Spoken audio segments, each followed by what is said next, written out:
Hello, everyone, and welcome to the next podcast episode of Idenxt Leadership Series. And today I'm super pleased having Iva Vlasimsky as a guest talking about the Microsoft Partner of the Year Awards. And Iva runs the boutique consultancy firm Narativa Communications. Hi, everyone. Hi, Per. Thanks so much for having me. And Iva, what do you think about the Partner of the Year Awards? Why are they important? Why are they important? So they're probably not important to everyone, but to those partners who have already had some level of success, who want to be more visible, in front of Microsoft, other partners, in front of the customers, maybe even analysts or investors or whoever is in their audience, maybe even towards media. Those partners definitely need to pay attention to this contest because it's like the Oscar of the Microsoft ecosystem. So I don't think that you get better credibility than that. So I would say that's kind of the main thing around these awards and why, like I said, partners who have been successful and have something to show and tell run to kind of apply for these awards. So yeah, it's instant credibility. You can get specializations and designation badges and all these things. It's also a lot of effort, as we know, a lot of the time and money invested, team resources. But when you get this badge that you won a Partner of the Year award in some category or on a country level, it kind of rings a little bit differently. Yeah, and the value is not just the year you have won. The value can be extended into multiple years. Exactly. And you saw that well, because, instantly you get that visibility, that boost, and that kind of lasts for a while. Then again, if you know how to utilize that moment, you can extend it, right? You can do a lot of the PR stuff around it, and on your website as well, socials, whatever. But what I saw some partners seeing is that it actually opened up a new opportunities, new partnerships, new deals, bigger deals. So 1 year I've talked with a partner. They were a very small partner, and they won. And a year after, I kind of got in touch, and I was curious, like, did that affect you? Like, what was the impact of that award? Did you kind of felt any difference? And they went back to say, not only it was a different, like, we doubled in size, we doubled our revenue. It was a complete, show after we won this award. So it definitely opens up. I mean, probably not everybody's going to double their revenue, but they're definitely going to have more interest in their business, more approaches, more things to gather as a kind of side effect of that visibility. And that's why visibility is important, right? Because and right? You get bragging rights that you can say that you are best in a certain category or best in a certain country, and that goes a long way. Exactly. Yeah, and for smaller, sorry. Now, I just meant to add that for smaller partners who are maybe considering and they know they had strong projects, do apply for these, because this is actually, you don't have to have a big marketing budget to go through this, but the ROI that you can get is much, much bigger. So that's what I just wanted to add. Yeah, fully agree. So your story with these awards, you have been working in the background with these awards for quite some time now, and very successfully, I might say. Thank you. Yes, it's been, I think it's a decade this year, or was it even last year? I'm not even sure. But around 10 years ago, I stumbled into this completely unexpectedly and by chance. I was at the time exiting journalism. I used to be a journalist before. Then I was briefly a book app producer. And then I was looking for some other ventures and kind of tried to find my new career. I found it in content marketing. I totally realized, okay, this is what I should be doing. And then I came across Gail Mercer McKay, I know you know her very well. Gail's yeah. So at the time, Gail was my writing mentor for my writing business. And she was great. I loved her from day one. And at some point, when the award season started, she went back to say, hey, would you join my awards team? And I'm like, what's the award? Like, what awards? Like, what are we doing? And so I was completely, honestly, I didn't know what that was. I didn't know much about the Microsoft system. I was kind of starting to get to know all the crazy abbreviations and ISVs and cloud this and cloud. Like, I was completely lost in all these acronyms and names. But yeah, I had to learn fast. And I guess this is where I pick up some skills from my journalism background, because you need to learn fast. You need to kind of adapt fast to different types of stories. So I did that. And I was still terrified because I had no tech background. And I went, Gail, I don't know how to do this. I mean, I don't know if I'm going to be able to understand. She says, you will understand it. Don't worry. We need storytellers. And that's you. And I'm like, okay, I can do that. And really, that first year, I already had one finalist. And so that kind of gave me, I would say, motivation. Actually, that was my entry point into the world of Microsoft partners and content marketing for Microsoft partners. So I would say awards are a pretty big deal for me. Yeah, not just because I do them every year, but also because kind of they brought me to where I'm at today. And it's probably an advantage that you are not a techie, you are a storyteller. That probably makes sense. Yes. I guess that's what kind of makes a little bit of difference, because stories and providing that transformational story, that experience that your clients from Microsoft partners went through, that's the core of these submissions. That's what you need to showcase, the business impact. And then I'll let you know a little bit later how that, what kind of elements you need to kind of think about to be able to create that impactful story. Excuse me. And my own story around these awards is that I've been a judge several years, handing out the P2P award when that was included in the big awards. And it has been amazing reading all the submissions and understanding how partners are really making a difference out there. Exactly. So that was when I actually am super grateful that I started with the awards when I started to write for Microsoft partners. Because honestly, if I were starting with, email marketing or something like that, it would be probably very boring. This was creme de la creme. I kind of, like you said, there was so many great stories, so many amazing things that I never knew happened in the background. I never knew. Like, it's, tech was this kind of vast space where a lot of these players are kind of trying to position themselves and do the good work. But when you start to read these stories and how they actually make a difference, especially those stories that tackle nonprofits or, healthcare or wherever you get that human touch felt a little bit more, that's when you say, oh, wow, this is all worth it. This is so great. Yeah. Makes a difference. So right now we are in pre-mode, preparing for this year's submissions. And the timeline is a little bit changed, but also some other changes. And perhaps you can walk us through what is changing this year. Yeah. So, okay, we can open up our document here called Awards 2020. Yeah. Thank you. So let me walk you. So this is something I prepared. I've done a LinkedIn post announcing these little changes. Overall, there are no big changes. Okay. So, the main categories that you have every year, business applications and modern work or Azure or things like that, that's always kind of the same. There are some, and I'll show you here in this document. I wanted to kind of point out more than 3,000 partners apply for this contest every year, just so you know. Last year, I think it was 3,900. So it was very close to 4,000. So yeah. The biggest change is the timeline. So every year it used to be from, let's say, mid-February or end of February to just before Easter or a little bit over Easter. And then this year they shifted to summer and everybody was, oh, what's going on?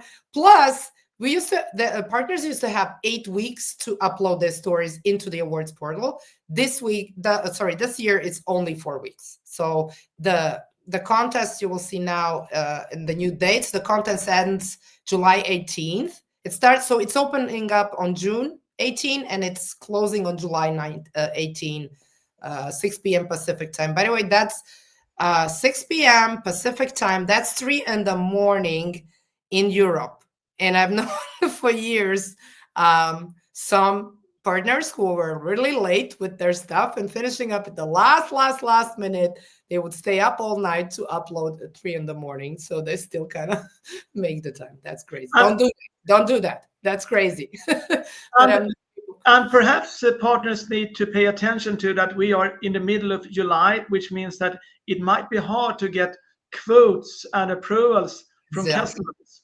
Yeah, I thought about it the moment. Yeah, they published these new dates. I was thinking, oh my God, how are they gonna ever, collect all the approvals, all the quotes, everything that's necessary? That's why I need to start early, and I'll tell you later a little bit more about that. Okay, so across award categories, as you can see, Azure Awards had like quite a bit of changes in restructuring and kind of refocusing. When you look at the renaming, you get to feel why they kind of made this distinction in these new names. But some of the awards went out, such as the OSS on Azure or SAP Rise on Microsoft Cloud. Those are not, do not exist anymore.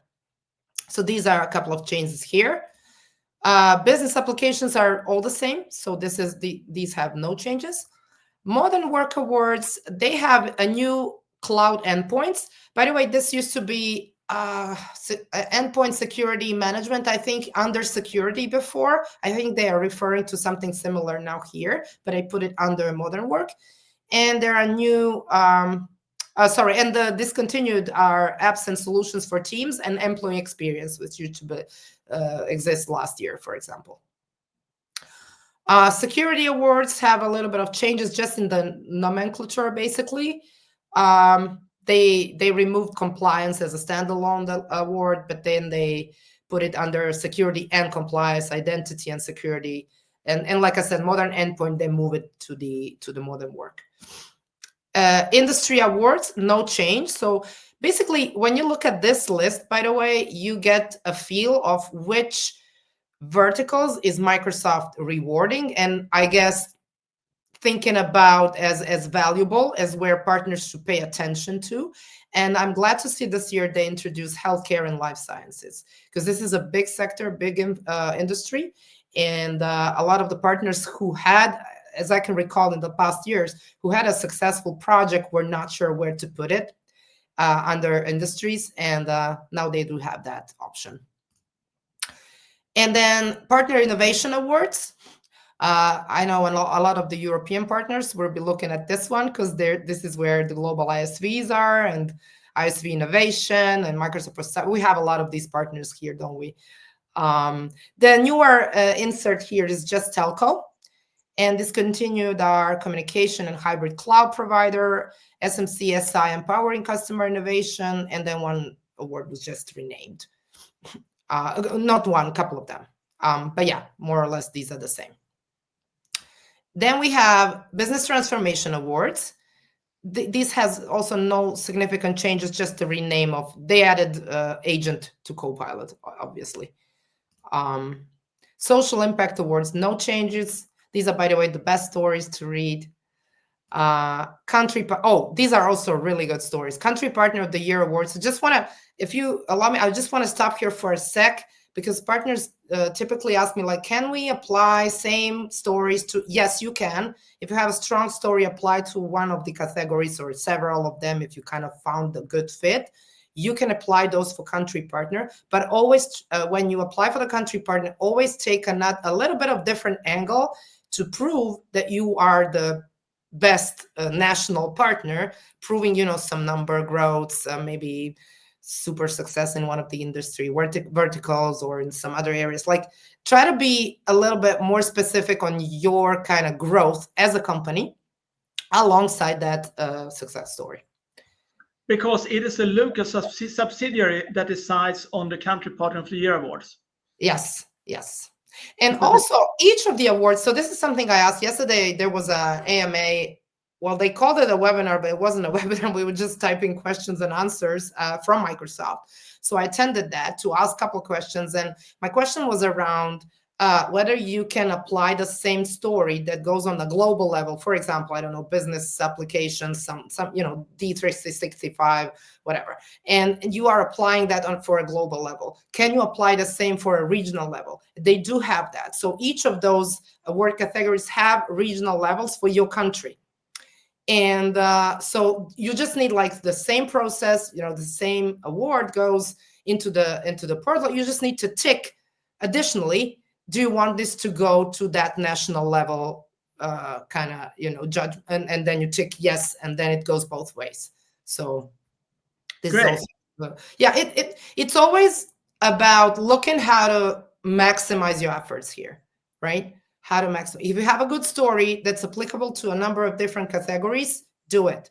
Just you need to change and adapt to those, sometimes slightly different questions and requirements in the per award category, but just expand.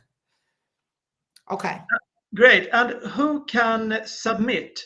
Are there any requirements? Can all 500,000 partners submit, or is there a Okay, so for submitting, you need to be definitely a Microsoft AI Cloud Partner Program member. So that's obligatory. If you don't have the membership there, you're not going to be able to apply. But then you need to have more than that. You either would have like a solution partner designation or specialization, like, I don't know, SMB management for Business Central, for example.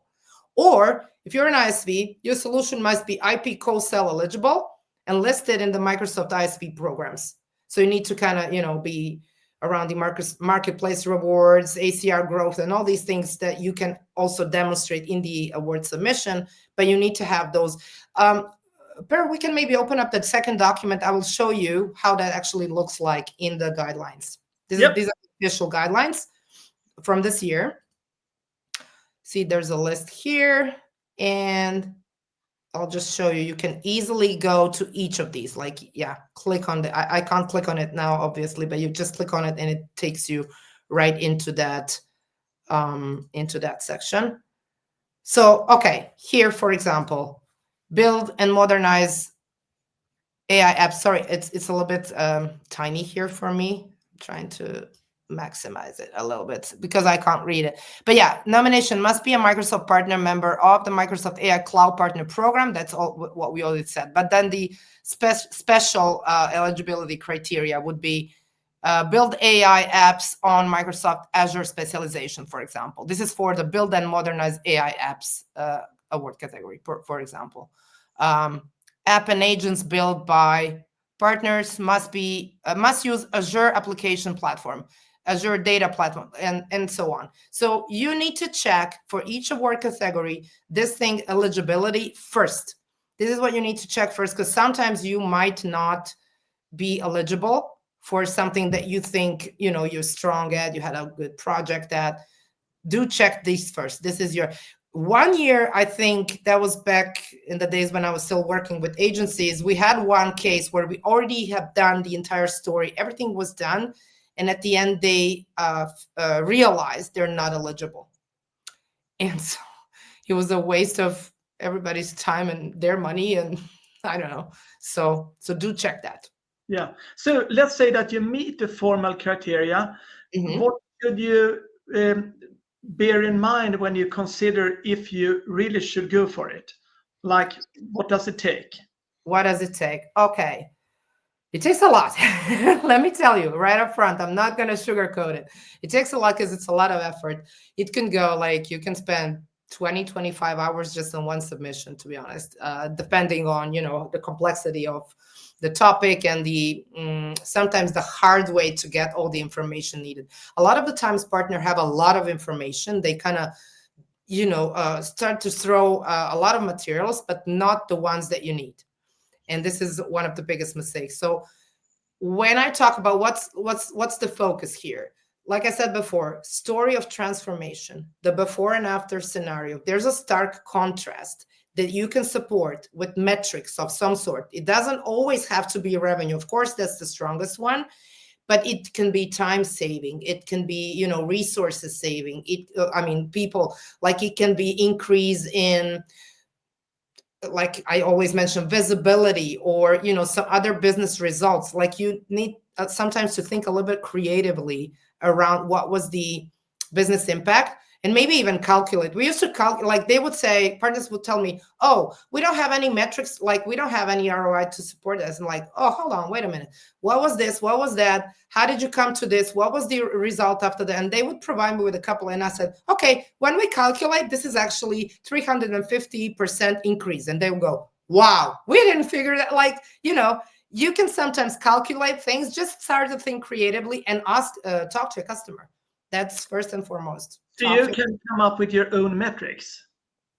Yeah, but they need to be validated. Then you cannot imagine things and kind of provide some things that you would like to hear. You actually need to validate that with your customer. But like I said, try to be a little bit more creative if you feel there's nothing that kind of sticks right in the eye and says 50%, whatever, right?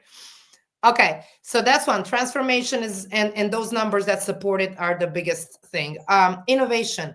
Think about newest solutions that you apply. Don't apply if that solution was using tech stack from 2023, right? Like you need to kind of be up to date. You need to use the latest and the greatest, and you need to show that you're innovative. Microsoft wants to see here that you are innovative, that you are, at the cusp of all the innovation that's happening in their corporation that they're offering to you through their platforms, and how you actually use and apply those. So that's what I want to see. It could be your methodology. It could be an approach, right? But think in terms of innovation, and think about, scalability. They want to see if that application, that customer story that was super successful that one time is actually scalable. Can they sell more of that? Can they make more money for them, for yourself, for everybody? So that's what I want to know, definitely, if there's a potential. Okay, apart from quantifiable metrics, what I would also single out as super important is third-party evidence, quotes, customer quotes. I also interview, if the customer is willing to, for example, for a partner, I also interview them, and that's where we get the best quotes, because I just kind of ask a bunch of questions. We have the transcript, and I can extract so many different nuggets that really pepper the entire submission nicely.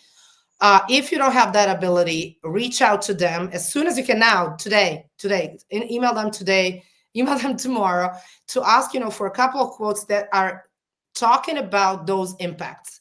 Don't just get a quote, kudos to your team. That's not a quote. That's nothing. You need to be very specific. Why are they bragging about you? Why are they talking about? So impact, okay? That's really important. Try to have at least like a case study, press release, LinkedIn post, little blog post, article, whatever, published in the public domain, maybe a video if you're lucky, that demonstrates either the impact or anything that's kind of talking about that specific project. Okay, that's important. So innovation, impact, and scalability, 3 keywords I hear. Yes, and testimonials. Another thing, what is also advisable to have in kind of visible throughout what you say in those submissions, is your alignment with Microsoft and their strategies and kind of their guidelines and everything they provide to us partners. Think about winning together partners, like all the things that Microsoft keeps saying.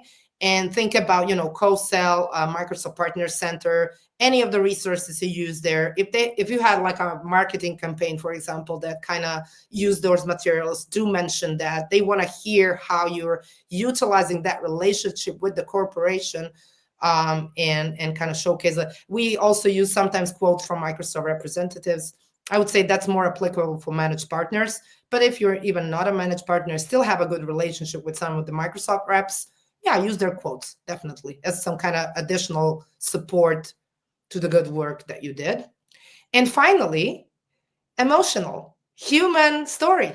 Tell a human story. Tell how those people were feeling.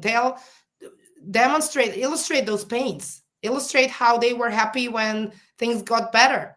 So, like, show, or even one of the best stories we got was when we actually described how end users were benefiting from certain solutions, like in the aftermath, like in the second level, I would say, of usage, how they kind of I don't know, if you applied something for the hospital, how was actually that affecting the patient or the medical staff that's working with them, so that kind of thing. Think about in those terms. A little bit of emotional impact, and put it right up front in the intro.